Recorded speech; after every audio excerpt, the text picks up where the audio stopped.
할렐루야. 성경 암송하심으로 새벽 기도회를 시작하도록 하겠습니다. 이스라엘아 들으라. 우리 하나님 여호와는 오직 유일한 여호와이시니 너는 마음을 다하고 뜻을 다하고 힘을 다하여 내 하나님 여호와를 사랑하라. 오늘 내가 내게 명하는 이 말씀을 너는 마음에 새기고 내 자녀에게 부지런히 가르치며 집에 앉았을 때에든지 길을 갈 때에든지 누워있을 때에든지 일어날 때에든지 이 말씀을 강론할 것이며 너는 또 그것을 내 손목에 메어 기호를 삼으며 내 미간에 붙여 표로 삼고 또 내 집 문설주와 바깥문에 기록할지니라. 아멘. 하나님의 말씀은 시편 41편 1절에서 13절의 말씀입니다. 제가 읽을 때에는 10절에서 13절까지 읽도록 하겠습니다. 그러하오나 주 여호와여 내게 은혜를 베푸시고 나를 일으키사 내가 그들에게 보응하게 하소서. 이로써 내 원수가 나를 이기지 못하오니 주께서 나를 기뻐하시는 줄을 내가 알았나이다. 주께서 나를 온전한 중에 붙드시고 영원히 주 앞에서 세우시나이다. 이스라엘의 하나님 여호와를 영원부터 영원까지 송축할지로다. 아멘, 아멘. 오늘 시편 41편의 말씀은 마치 시편 1편의 말씀을 떠올리게 만듭니다. 시편 1편에서는 어떤 사람이 복이 있는 사람이라 말했습니까?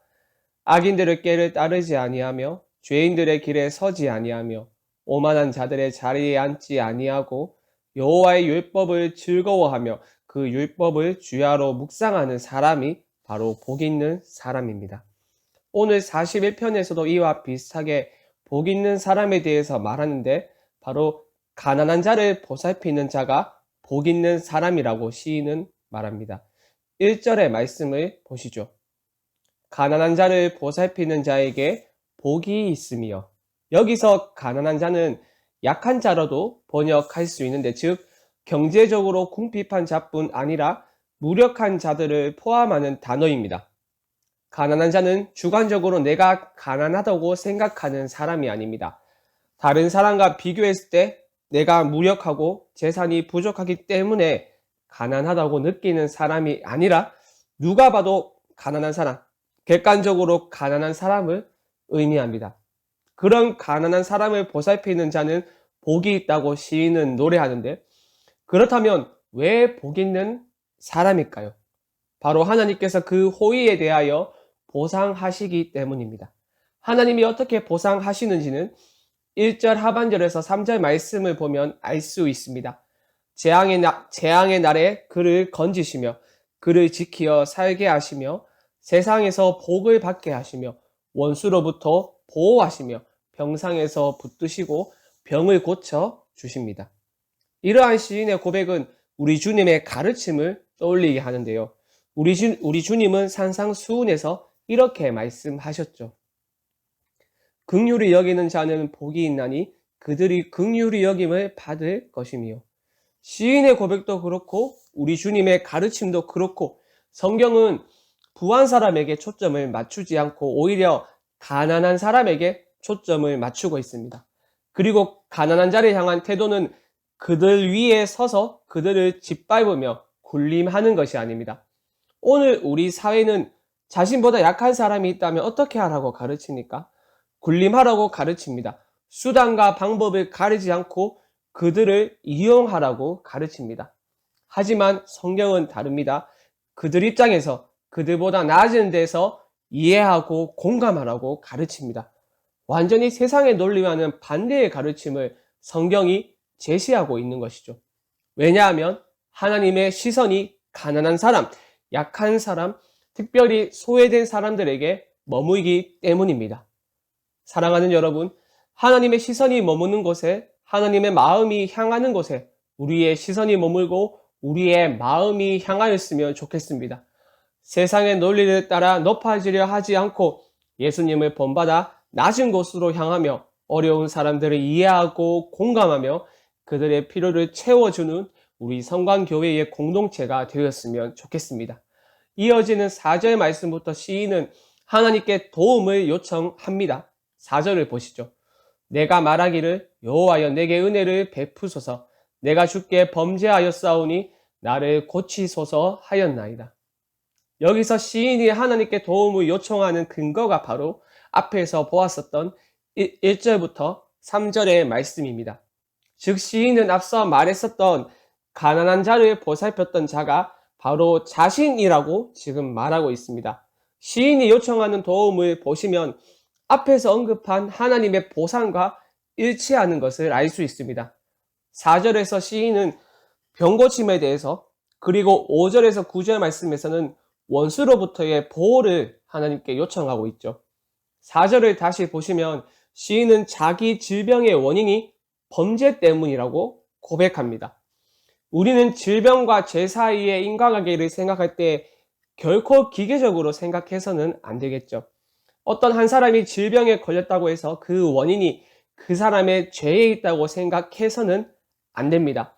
마치 욥의 친구처럼 말입니다. 하지만 고대인들은 질병과 죄를 연결시켜 생각했다는 점을 고려한다면 시인의 이러한 고백을 우리는 어느 정도 이해할 수 있겠죠.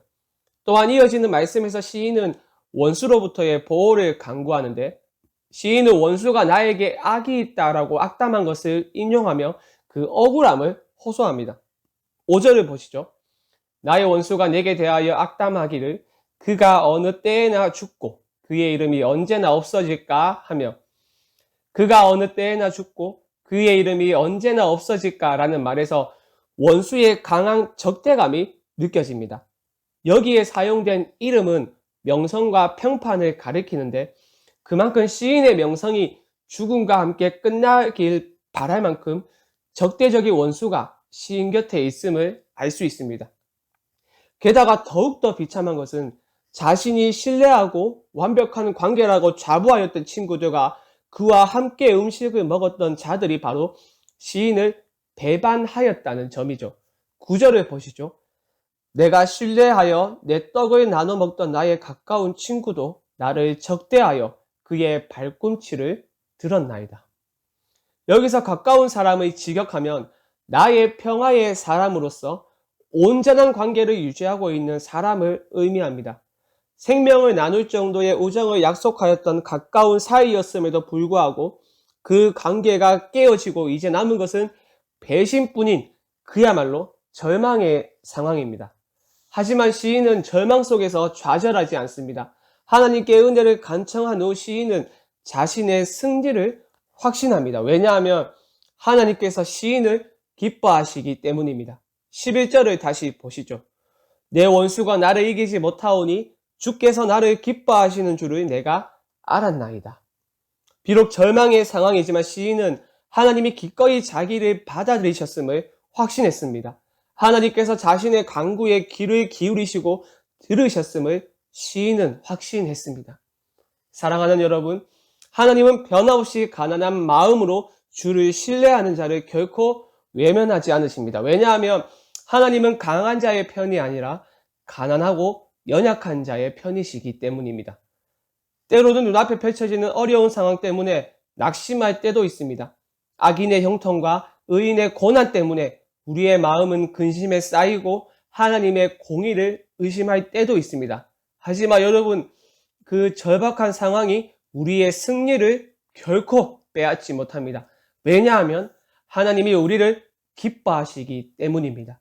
그러니 사랑하는 여러분, 절망의 상황 속에서 우리를 기뻐하시는 하나님을 신뢰하며 끝까지 간절히 하나님께 기도하시길 바랍니다. 그럴 때 우리의 마지막 고백은 이스라엘의 하나님을 송축하는 것으로 끝나게 될 것입니다. 시인의 고백처럼 말입니다.